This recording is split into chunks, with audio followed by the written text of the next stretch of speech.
District 9। कहानी की शुरुआत एक ऑफिस से होती है जहाँ एक इंटरव्यू चल रहा होता है और ये ऑफिस एमएनयू का होता है जो कि एलियन से कम्युनिकेशन करने के लिए और उन्हें कंट्रोल करने के लिए एक ऑर्गेनाइजेशन है। यहाँ पर एक आदमी कैमरे के सामने अपना इंटरव्यू दे रहा होता है और इसका नाम वेगस होता है। वेगस बताता है कि हम सारे लोग एलियन से इंसानों की तरफ से संपर्क करने की कोशिश करते हैं। कहानी फ्लैशबैक में दिखाते हैं जहाँ एक बहुत बड़ा एलियन शिप दिखाया जाता है जो कि हवा में लटका होता है और 3 महीने तक ये हवा में एक ही जगह पर रहता है और इसके अंदर से न कोई बाहर आता है न दरवाजा खोलता है। फिर सरकार ने बहुत सोच विचार करने के बाद ये फैसला किया कि अंदर जाने के लिए शिप के गेट को काट दें और अंदर जाएं और वो ऐसे ही करते हैं। अब 3 महीनों के बाद इंसान उस शिप के अंदर पहुंचते हैं और वो देखते हैं कि वहाँ पर हजारों की संख्या में एलियंस होते हैं जो कि बहुत कमजोर है। वो सारे के सारे बीमार हैं। पूरी दुनिया की नजर इस समय इस देश की सरकार पर टिकी होती है, इसीलिए उनको मार भी नहीं सकते। सरकार इनके लिए एक संस्था, एक संघ बनाती है और इन सभी एलियंस को टेम्पररी यहाँ पर रखा जाता है क्योंकि इनके पास और कोई चारा नहीं होता। और ये जो कैंप होता है इनके शिप के एग्जैक्टली नीचे बनाया जाता है। धीरे धीरे वक्त बीतता है और ये जगह एलियंस का स्लम बन जाती है और इस जगह का नाम रखा जाता है डिस्ट्रिक्ट 9। अब ये बात सामने आती है कि एलियंस कभी भी अपने घर वापस नहीं जा पाएंगे क्योंकि उनके शिप की कोई चिप खराब हो गई है और उस चिप को इंसान नहीं बना सकते। यहाँ पर साइंटिस्ट को रिकॉर्डिंग देखने के बाद पता चलता है कि एलियंस के शिप से कोई टुकड़ा धरती पर गिरा था और वो उस शिप का कमांड मॉड्यूल है जिसके बिना इस शिप को नहीं चलाया जा सकता। और जो टुकड़ा गिरा होता है उसे बहुत ढूंढने की कोशिश भी की जाती है लेकिन उसका कुछ भी पता नहीं चलता। अब धीरे धीरे इन एलियंस का आतंक धरती पर बढ़ना शुरू हो जाता है और वो आम जनता को परेशान करने लगते हैं। वो कचरे में रहते हैं और कचरा ही खाते हैं और लोगों के हाथ से कोई भी चीज छीन लेते हैं। इनकी वजह से आम जनता बहुत परेशान हो जाती है और वो सब चाहते हैं कि ये यहाँ से चले जाएं। इन एलियंस को प्रॉन्स नाम दिया जाता है क्योंकि ये बिल्कुल प्रॉन्स की तरह दिखते हैं। इन्होंने पूरे शहर में तबाही मचा रखी होती है। ये लोगों को उठाकर ले जाते हैं और इसके बाद उन्हें मारकर फेंक देते हैं। इन्होंने बहुत सारा कैश भी चोरी करके अपने पास इकट्ठा कर रखा होता है। इसके अलावा इनके पास कुछ खतरनाक हथियार भी होते हैं जिन्हें ये अपने प्लेनेट से यहाँ लेकर आए होते हैं। और अब 20 सालों के बाद जब यहाँ की आम जनता इनसे पूरी तरह से परेशान हो चुकी है तो सरकार इन्हें डिस्ट्रिक्ट 9 से कहीं और शिफ्ट करना चाहती है। इसके बाद वेगस डिस्ट्रिक्ट 9 के हर एक घर में जाता है और वो एलियन से बात करता है। वो उन एलियंस को बताता है कि हम एमएनयू से आए हैं और हम आपको ये नोटिस दे रहे हैं ताकि आप ये जगह खाली करें। लेकिन एलियंस वहाँ से जाना नहीं चाहते। फिर भी वेगस उनमें से कुछ के सिग्नेचर लेने में कामयाब हो जाता है। वहाँ एलियंस बहुत ही अजीब तरीके से रहते हैं। वो कुछ भी खाते हैं, कैसे भी रहते हैं और किसी पर भी हमला कर देते हैं।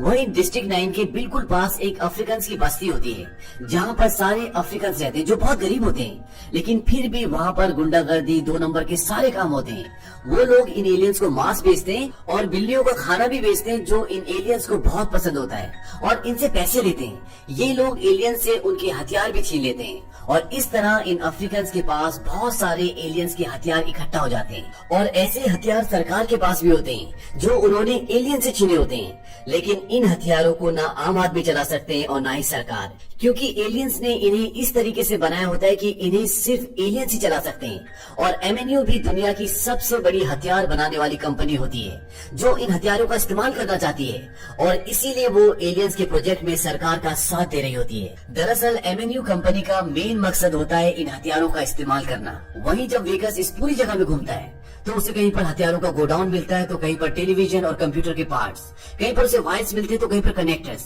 लेकिन वो ये सोचता है कि शायद ये इन्होंने अपने मनोरंजन के लिए सजा कर रखे, लेकिन इसके पीछे वजह कुछ और ही होती है। तभी दिखाते हैं कि वहाँ पर एलियंस का एक जोड़ा भी होता है जिनके साथ उनका बच्चा भी होता है और वो इलेक्ट्रॉनिक्स के एक बहुत बड़े ढेर में कुछ ढूंढ रहे होते हैं। तभी एलियंस की पत्नी एलियन को एक सर्किट देती है। एलियन बोलता है कि ये हमारी टेक्नोलॉजी नहीं है, हमारी टेक्नोलॉजी फ्लूइड से बनी है। अब यहाँ पर इनके साथ जो इनका बच्चा होता है वो एक मशीन का गोल पार्ट ढूंढ लेता है और अपने डैड को देता है। उस पार्ट को देखकर उसके डैड खुश हो जाते हैं। इसके बाद ये सब अंदर जाते हैं जहाँ पर इन्होंने एक लैब बना रखी होती है और वो वहाँ पर कुछ आविष्कार कर रहे होते हैं और वो उस पार्ट से जो बच्चे को मिला होता है उससे कुछ लिक्विड उस मशीन में डालते हैं। वो लिक्विड उनकी बनाई हुई मशीन में पाइप्स के थ्रू सर्कुलेट होता है और उसमें से एक प्योर बूंद निकलकर एक छोटे से मशीन के चैम्बर में गिरती है और उसमें लाइट जल जाती है। अब इनमें से जो मेन एलियन होता है वो बोलता है मुझे 20 साल लगे इसे बनाने में। उसकी वाइफ बोलती है क्या हम अब तैयार हैं? तभी वहाँ पर एमएनयू की टीम पहुँच जाती है।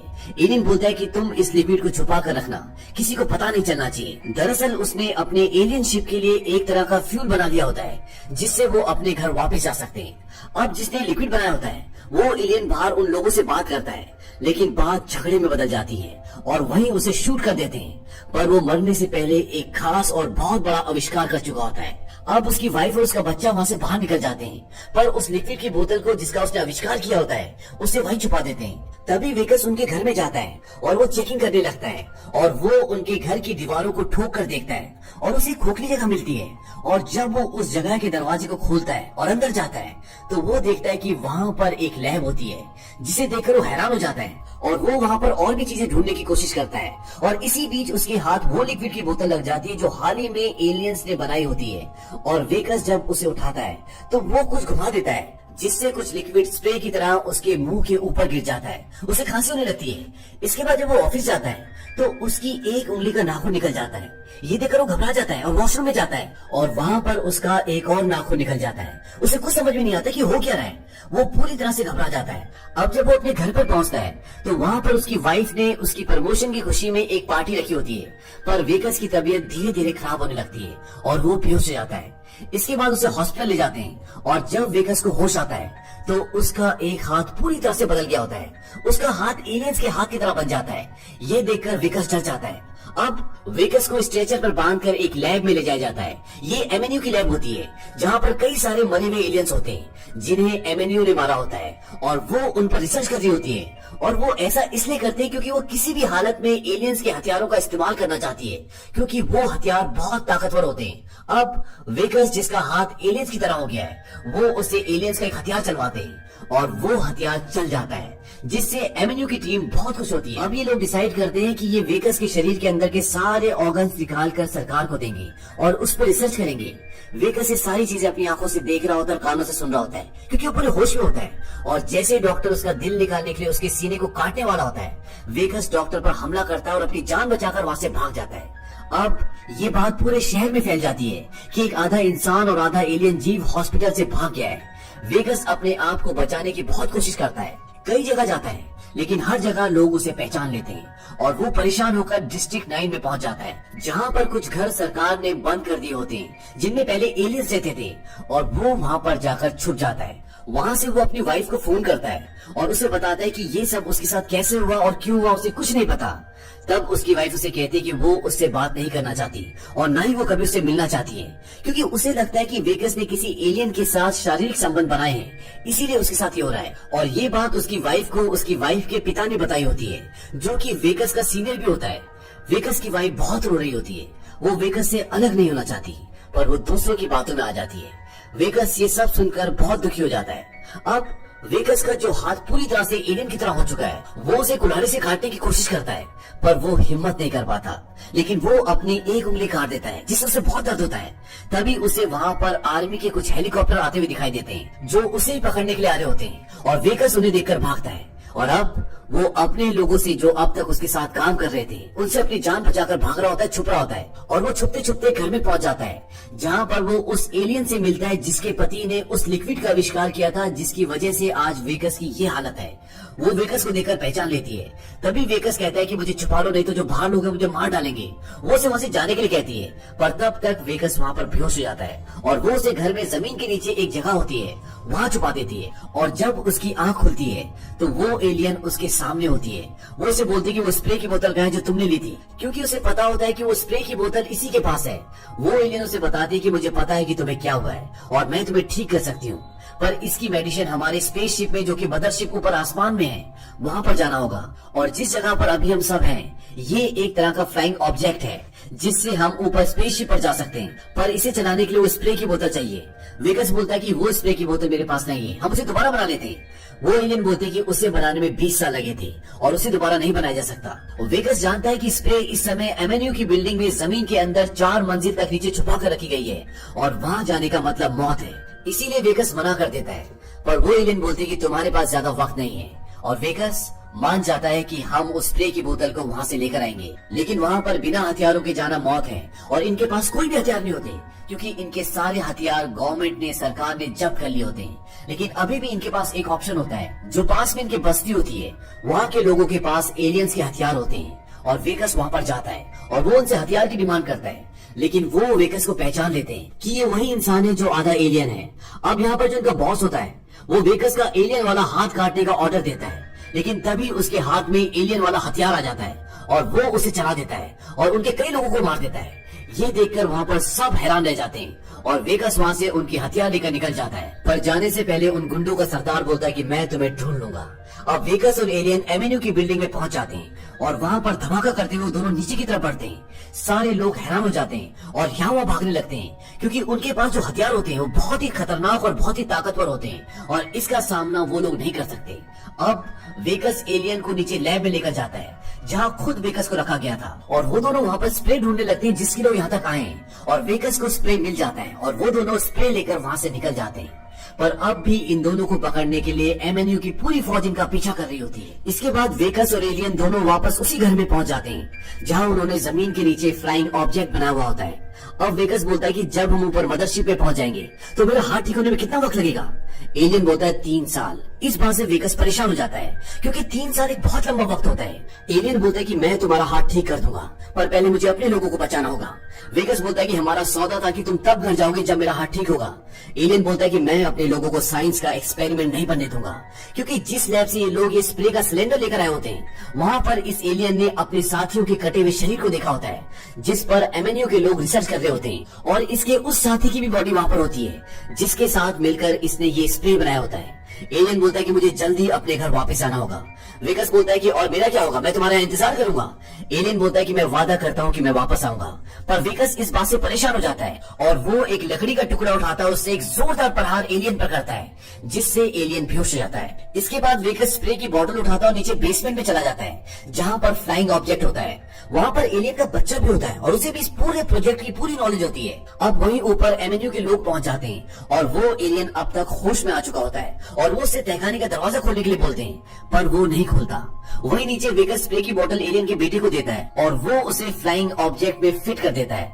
अब एक चेयर पीछे आती है और वेकस उस चेयर पर बैठ जाता है और अब वेकस फ्लाइंग ऑब्जेक्ट को स्टार्ट करता है और वहाँ पूरी जमीन हिलने लगती है और कुछ ही पलों में उनका फ्लाइंग ऑब्जेक्ट जमीन को फाड़कर ऊपर हवा में आ जाता है जिसे एलियन पिछले 20 सालों से बना रहे थे।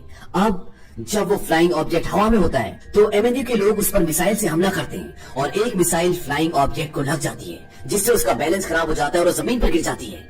और इसके बाद वहाँ पर एवेन्यू के लोग आ जाते हैं और उनमें से एक ऑफिसर फ्लाइंग ऑब्जेक्ट के अंदर आता है और वो वेकस को पकड़ लेता है पर एलियन का बच्चा वहीं छुपा रहता है, वो उसे नहीं देख पाते। अब वेकस को वो लोग अपनी गाड़ी में बिठाते हैं पर तभी वहाँ पर पास की बस्ती के लोग आ जाते हैं जिनसे वेकस ने जबरदस्ती एलियंस के हथियार लिए थे और वो लोग वेकस को जबरदस्ती अपने साथ अपने बॉस के पास ले जाते हैं। उनका बॉस बोलता है कि मैंने कहा था ना मैं तुम्हें ढूंढ लूंगा।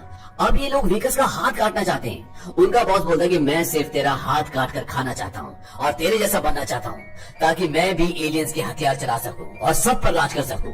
वहीं बाहर एवेन्यू के लोगों के बीच में और यहाँ के लोकल लोगों के बीच में आपस में गोलाबारी होना शुरू हो जाती है क्योंकि ये दोनों ही वेकस को हासिल करना चाहते हैं। अब अंदर वो लोग वेकस का हाथ काटने वाले होते हैं कि तभी वहीं पर एक एलियन का रोबोट भी होता है जो इन लोगों ने एलियन से जबरदस्ती छीना होता है और इस रोबोट को एलियन का बच्चा जो कि अभी भी फ्लाइंग ऑब्जेक्ट में होता है जिससे ये ऊपर मदरशिप तक जाने की कोशिश कर रहे होते हैं वहाँ से एक्टिवेट कर देता है और जो लोग वेकस का हाथ काटने की कोशिश कर रहे होते हैं रोबोट उन सब पर एक ही बार में निशाना लगाकर उन सबको मार देता है। और इसके साथ साथ एलियन का बच्चा नीचे से ही अपने बड़े मदरशिप को भी स्टार्ट कर देता है और वो घूमना शुरू हो जाता है। ये देखकर सारे लोग और सारे एलियंस हैरान हो जाते हैं।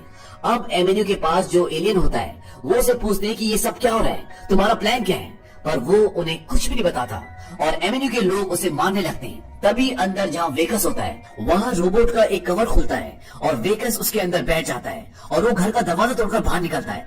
एवेन्यू के लोग उस पर गोलियां चलाते हैं पर रोबोट पर गोलियों का ज्यादा असर नहीं होता। वेकस रोबोट के अंदर से बोलता है कि मैंने किसी का कुछ नहीं बिगाड़ा, मुझे जाने दो, और वो सब गोलियां चलाना बंद कर देते हैं और वेकस वहाँ से जाने लगता है।